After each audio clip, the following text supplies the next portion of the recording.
Hello, my dear friends. This is your JJ. ഈ ഒരു video ഞാനിത് ഇട്ടിരിക്കുന്നത് ലേസി പീപ്പിൾസിന് വേണ്ടി, സ്മോക്കേഴ്സ് ആൻഡ് ആൽക്കഹോൾ അഡിക്ട്സ്. ഞാനൊരു സാധാരണ ഒരു lazy alcohol and kind of smoking ആളുടെ ഒരു ജീവിത സ്റ്റൈൽ പറയാം. രാവിലെ എനിക്കുന്നു ഓൾമോസ്റ്റ് ഒരു 9 o'clock വഴക്കുണ്ടെങ്കിൽ 18-14 കുളിച്ച് സെറ്റായിട്ട് തല പൊങ്ങാൻ പറ്റാതെ നേരെ ജോലിക്ക് പോകുന്നു. ജോലി സ്ഥലത്ത് നിന്ന് ജോലി കഴിക്കുന്നു. വൈകുന്നേരം ഒരു 6 o'clock കഴിഞ്ഞ് വീട്ടിലെത്തി കഴിഞ്ഞിട്ടുണ്ടെങ്കിൽ വിരിട്ടായി തുടങ്ങിയാൽ they will start alcohol and smoking.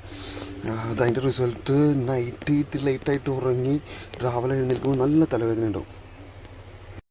പിന്നെ കൂട്ടുകാരെ, ഞാനൊരിക്കലും നിങ്ങളെ എൻകറേജ് ചെയ്യാൻ വേണ്ടി പറയുന്നതല്ല, നിങ്ങളിതൊന്നും സ്റ്റോപ്പ് ചെയ്യാനും പറയുന്നതല്ല.